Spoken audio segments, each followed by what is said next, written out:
It's not every day that I like to shoot takedowns, but even I'm smart enough to realize sometimes there's going to be somebody that's better at stand-up than I am, and I've got to get him to the ground. So I'm going to go over a couple of things that I do, because the biggest pain in the butt I can go through is trying to pass people's guard. So we kind of figured, and I definitely figured, why not pass it before I even hit the ground? I mean, why deal with it when you get down there trying to break their feet or whatever it is? Why not pass on the way down? And the first thing I do when I'm into my dirty box and I'm into my over-under, I like to do is call a mess guard. This is one of the positions that even fighters who don't know what they're doing will get into this position.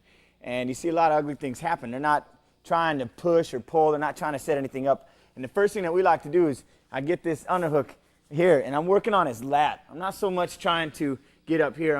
I'm on his lat right now because this is going to be my pulling tool. When I mean pulling, this is what I'm going to be doing, pulling him towards me. This is what I'm weighing him down with. So I'm not coming in there like a fairy, man. I'm really coming in there and grabbing this guy. I'm going to hold him. You got to try and rough him up. And then what you want to do is we're going to come inside, and this is all one move, but you're going to step outside here. You want your hand here, and the first way we're going to take it is low. There's two ways of taking this takedown, but we're going to start low. Say he's sagging his hips or whatever it is. And so you want to make that step, and what it's going to be is you're going to right to here, and you've already passed the guard. Now you're in side mount, and you've already got, the rest of the work. So we're coming in. You don't have to go through all that work of passing the guard, dealing with the jiu-jitsu guy's feet or whatever, because I've already said it. I'm not jiu-jitsu. I don't like it. Anyways, we're back into this over-under. Again, I'm on this lat, controlling it, hooking this arm, and I'm going to weigh him down. And I'm going to show you guys from this side. This hand, I'm not really doing anything other than not letting his leg move. I'm doing all the running, but I'm not letting this leg move. So I'm keeping him pinned, and I'm pulling. Again, I'm pulling on this lat, and the motion is going to cause him to come down. The other way to do it for the powerhouses, and you catch a fighter that's standing up, the same thing is you want to come here, only what you're going to do this time is you're going to scoop in and you're going to step forward with the guy, and you're going to pick him up and bring him down. I like the sweep. It's a little slicker, just because, again, it's guaranteed. I'm not really into picking people up too much, but there's two variations. Of course, again, you're going to step in here, and you're going to catch this leg. And as you're driving forward, you're going to sweep this and take him down. So the keys in this is, one, of course, punch your way in and immediately let this guy know that you're here by pulling on his lat, pulling him, moving him. You don't want to have stale feet. You can't just sit there with your feet together and pull somebody. You got to get in there and keep your hips lower than his. Pull him, and then when you're ready, pull him into the takedown, right to here.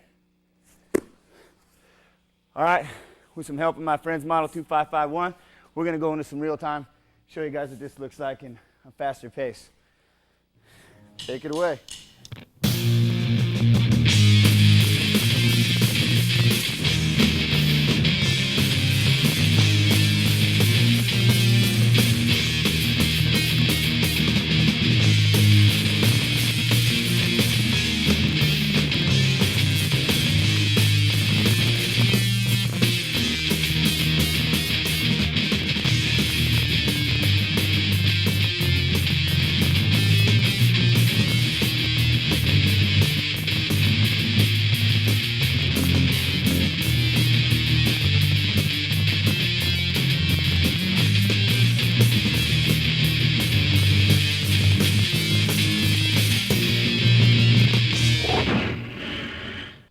Okay, we're going to go back into that over-under position, only this time it's based off, you go after, say, the Metzger, he steps back, we're going to come across the other direction. Again, it's all this pushing and pulling. Get this guy's momentum to work for you, not against you.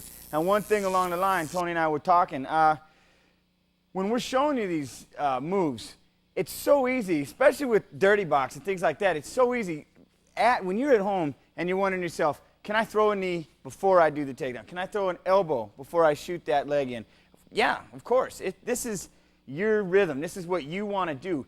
I'm just trying to show you the basis of what I do, and then I want you to take it, run with it, man. Let your idea go. I mean, that's how I got to where I'm at with this kind of fighting, and that's why I can do it so naturally and have fun with it, is because we just go with it. We make it up. I mean, there's no set guidelines in fighting. It's fighting. It's universal. It's whatever you want to do, and that's how it evolves. Break outside the lines. Add in your own thing. If we're doing real time or something, every now and then, you'll see me throw a knee first and then shoot the takedown. Don't be like, well, he didn't show that when he started it. Add in your own thing. Throw in a knee. Throw in whatever makes you feel good. If the guy's head's down here, hit him with an elbow. Raise him back up. Sometimes the head is not going to be right in front of you. This is technique we're showing. Of course, he's my partner, so he's going to be right in front of me, helping me do this for you. But in real life, in real fighting, you're going to have to work a little bit. You're going to have to help create that space. It's not just going to happen for you. So keep that in mind when you're watching this tape and you're going through these moves. If a knee pops in your head, by all means, throw the knee, then throw the takedown. Feel free to do what you want to do when you're working on these drills. So now we're back into our over-under here. And when I tried to hit him with the Mesgras we just worked on, he steps that leg out. Step it back behind. There. Now, you see that motion he just created? Again, there. Well, I'm going to go with that. I want to go with that movement. This is what I'm talking about the pushing and pulling. Boom, he steps back. See? Now I'm going to follow him, and I'm going to chop this knee, okay? What we're going to do without him there is, this is the move. We're going to hit this. When he steps, now we have him loaded. We're going to throw that armpit by, chopping the knee at the same time, stepping in with the inside leg. You want the inside leg coming into his, when he steps back, when you're charging, you want this foot coming through. You want to bring it inside, and you're chopping this knee, taking it away from him.